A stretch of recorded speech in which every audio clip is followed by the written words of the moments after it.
মুখ্যমন্ত্ৰীৰ পৰিয়ালৰ পত্নীৰ 3খন ৰাষ্ট্ৰৰ ডুপ্লিকেট পাছপোৰ্ট বনাই ৰাজ্যৰ জনসাধাৰণক বিপথে পৰিচালিত কৰাৰো চেষ্টা কৰিছে। অসমৰ ৰাইজে সিদ্ধান্ত কি দিলে যে আমি অসমৰ ডেভেলপমেণ্ট বিচাৰো। এই ইলেকশ্যনৰ এটা সময়ত এনেকুৱা এটা পৰ্যায়লৈকে লৈ যোৱা হৈছিল যে মোৰ পত্নীয়ে সেন্দুৰটো কোন জায়গাত পিন্ধে। ৰাজনীতিক ইমান তললৈ লৈ যোৱা হৈছিল। এখন বাতৰি কাকত দেখাম, মই নামো ক'ব পাৰোঁ। যোৱা 3 মাহত আপুনি যদি পেপাৰ ওলাই লয়, এদিন পেপাৰত 19টা নিউজ আইটেম মোৰ বিৰুদ্ধে আছিল। এখন পেপাৰত পেজ কেইটা? যদি 12টা-13টা পেজৰ স্পৰ্টছ পেজ, কালচাৰেল পেজ বাদ দি যদি 19টা নিউজ মুখ্যমন্ত্ৰীৰ বিৰুদ্ধে লিখিব লাগে, বাকি কি থাকিল? আমাৰ মাজত যুক্তিপূৰ্ণ আদান প্ৰদান বিতৰ্ক সব হ'ব পাৰে, কিন্তু যদি আমি কওঁ যে অমুক মন্ত্ৰীৰ পত্নীয়ে মেখেলাখন তলত পিন্ধিছে, ওপৰত পিন্ধিছে, ই কেতিয়াও ৰাজনৈতিক বিতৰ্ক হ'ব নোৱাৰে। অধ্যক্ষ মহোদয়, এই 5টা বছৰত বিধানসভাৰ বাহিৰতে হওক বা বিধানসভাৰ ভিতৰতে হওক, এটা বিশেষ ৰাজনৈতিক দলে কল্পনা কৰিছিল যে মুখ্যমন্ত্ৰীৰ পৰিয়ালক আক্ৰমণ কৰিলে আমি নিৰ্বাচনত জিকিব পাৰোঁ। এটা সময়ত তেওঁলোক ইমানলৈকে গৈছিলে যে মুখ্যমন্ত্ৰীৰ পৰিয়ালৰ পত্নীৰ 3খন ৰাষ্ট্ৰৰ ডুপ্লিকেট পাছপোৰ্ট বনাই ৰাজ্যৰ জনসাধাৰণক বিপথে পৰিচালিত কৰাৰো চেষ্টা কৰিছিল। অসমৰ ৰাইজে সিদ্ধান্ত কি দিলে যে আমি অসমৰ ডেভেলপমেণ্ট বিচাৰো, আমি অসমৰ বিকাশ বিচাৰো। আমি কাৰো ব্যক্তিগত পৰিয়াল ভিত্তিক আক্ৰমণ অসমৰ ৰাইজে নিবিচাৰে।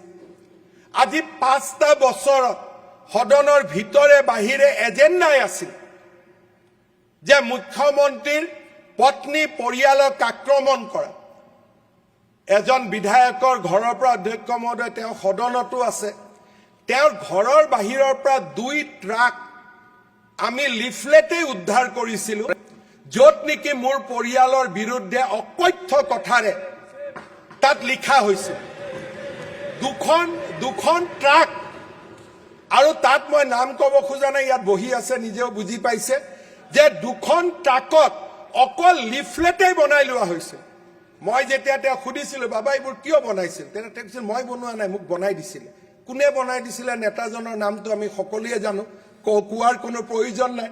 মোক পৰহি দিনা স্বীকাৰো কৰিছে যে লিফলেট মই বনোৱা নাছিলোঁ, দাদা মোক অমুকে বনাই দিছিলে, মই নামটো ক'ব খোজা নাই, কাৰ নাম কৈছিলে। অৰ্থাৎ তেওঁলোকৰ ৰাজনীতি ক'ত আছে? এটা সময়ত ৰাজনীতি সমষ্টিৰ উন্নয়ন বিকাশ নহয়, পৰিয়ালক আক্ৰমণ কৰা ৰাজনীতি। মই অধ্যক্ষ মহোদয় আপোনাক এখন বাতৰি কাকত দেখাম, মই নামো ক'ব পাৰোঁ। যোৱা 3 মাহত আপুনি যদি পেপাৰ ওলাই লয়, এদিন পেপাৰত 19টা নিউজ আইটেম মোৰ বিৰুদ্ধে আছিল। এখন পেপাৰত পেজ কেইটা? যদি 12টা-13টা পেজৰ স্পৰ্টছ পেজ, কালচাৰেল পেজ বাদ দি যদি 19টা নিউজ মুখ্যমন্ত্ৰীৰ বিৰুদ্ধে লিখিব লাগে, বাকি কি থাকিল? অৰ্থাৎ সেই পৰ্যায়লৈ ৰাজনীতিক লৈ যোৱা হৈছিল। কিন্তু অসমৰ ৰাইজে ৰিজাল্ট কি দিলে যে 102টা সিট বিজেপি আৰু এনডিএ। পৰিয়ালৰ চৰ্চা শুনিব আমি সদনত অহা নাই। আমাৰ ল'ৰা ছোৱালীক কৰ্ম সংস্থাপন লাগে, আমাৰ সমষ্টিৰ বিকাশ লাগে।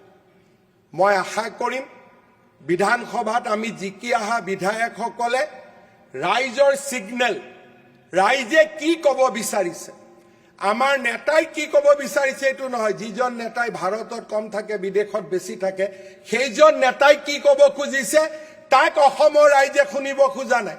অসমৰ ৰাইজে আমাক ক'ব খুজিছে আমাৰ হৈ কাম কৰা, পৰ চৰ্চা পৰ নিন্দা নহয়, আমাৰ হৈ কাম কৰা, যাতে আমি তোমালোকক ভোট দিছো, তোমালোকে আমাৰ কাৰণে কাম কৰা, যাতে আমাৰ সমষ্টিটোৰ বিকাশ হয়।